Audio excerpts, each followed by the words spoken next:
Assalamualaikum warahmatullahi wabarakatuh. Perkenalkan, nama saya Renus Putri Anjayani. Saya dari kelas 3A dengan NIM 2290947. Di sini saya akan menjelaskan tentang terminologi hipertensi dan spesialit hipertensi. Pertama, hipertensi yaitu tekanan darah tinggi dengan nilai lebih dari 140 per 90 mmHg secara persisten. Yang kedua, hipotensi, tekanan darah rendah dengan nilai kurang dari 90 per 60 mmHg.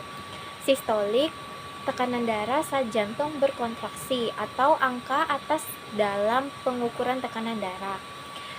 Diastolik, tekanan darah saat jantung berelaksasi atau angka bawah dalam pengukuran tekanan darah. Selanjutnya, prehipertensi, tekanan darah antara 120 sampai 139 per 80 sampai 89 mmHg sebagai tanda awal hipertensi. Hipertensi esensial, hipertensi tanpa penyebab yang jelas juga disebut hipertensi primer. Hipertensi sekunder, hipertensi akibat kondisi medis lain seperti penyakit ginjal atau gangguan hormon. Selanjutnya, krisis hipertensi, kondisi darurat saat tekanan darah sangat tinggi atau lebih dari 180 per 120 mmHg yang beresiko menyebabkan komplikasi organ. Selanjutnya, resisten insulin, kondisi di mana sel tubuh tidak merespon insulin dengan baik, sering dikaitkan dengan hipertensi dan diabetes. Disfungsi endotel, gangguan pada lapisan pembuluh darah yang menyebabkan penyempitan arteri dan meningkatkan tekanan darah. Selanjutnya, angiotensin 2, hormon yang menyebabkan vasokonstriksi atau penyempitan pembuluh darah dan meningkatkan tekanan darah. Selanjutnya, renin, enzim yang diproduksi ginjal untuk mengatur tekanan darah melalui sistem renin, angiotensin, aldosteron. Selanjutnya, aldosteron, hormon yang mengatur keseimbangan natrium dan air dalam tubuh, berpengaruh pada tekanan darah. Selanjutnya, vasokonstriksi, penyempitan pembuluh darah yang meningkatkan tekanan darah. Selanjutnya, vasodilatasi, pelebaran pembuluh darah yang menurunkan tekanan darah. Selanjutnya, hipertrofi ventrikel kiri, yaitu pembesaran dinding jantung akibat tekanan darah tinggi yang berkepanjangan. Selanjutnya, aterosklerosis, yaitu penumpukan plak di arteri yang dapat memperburuk hipertensi. Selanjutnya, stroke hemoragik, yaitu stroke akibat pembuluh darah di otak, sering terjadi pada penderita hipertensi berat. Selanjutnya, gagal ginjal kronis, yaitu kerusakan ginjal akibat tekanan darah tinggi yang tidak terkontrol. Selanjutnya, obat anti-hipertensi, yaitu kelompok obat untuk menurunkan tekanan darah seperti diuretik, S inhibitor, dan beta blocker. Selanjutnya, spesialit hipertensi. Yang pertama, diuretik atau meningkatkan ekskresi natrium dan air melalui urin, menurunkan tekanan darah.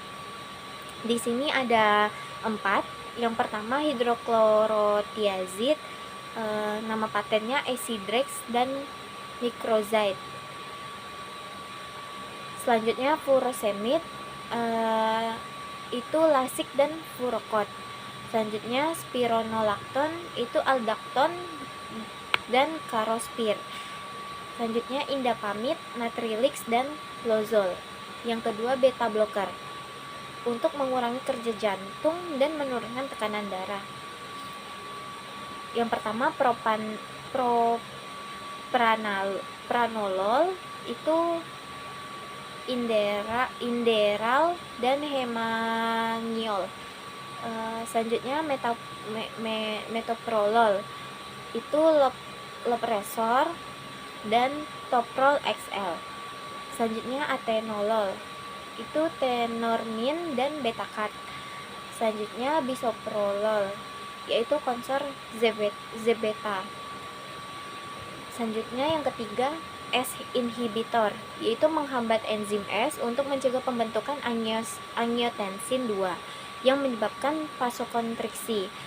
Di sini ada 4. Yang pertama katopril, yaitu kapoten dan katopril. Kedua enalapril, yaitu renekton dan pasotek. Yang selanjutnya lisinopril, itu prinfil dan zestril. Selanjutnya ramipil, yaitu tritace dan altace. Selanjutnya keempat ARB atau angiotensin receptor blockers, memblokir efek angiotensin 2 menyebabkan pelebaran pembuluh darah. Yang pertama losartan atau nama patennya Kozar dan presartan. Yang kedua valsartan, itu Diovan dan Tarek. Irbesartan itu Avapro dan Aprovel. Telmisartan,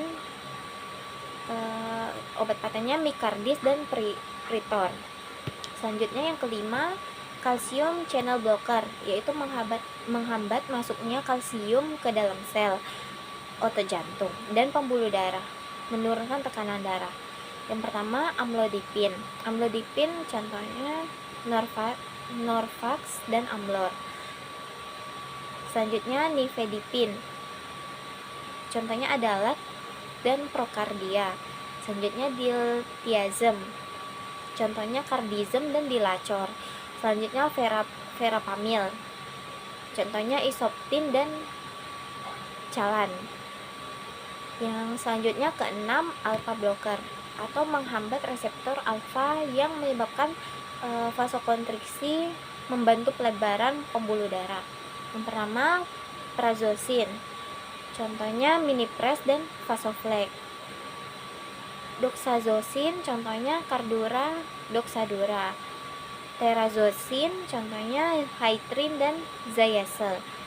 Yang selanjutnya ketujuh vasodilator atau langsung melebarkan pembuluh darah untuk menurunkan tekanan darah.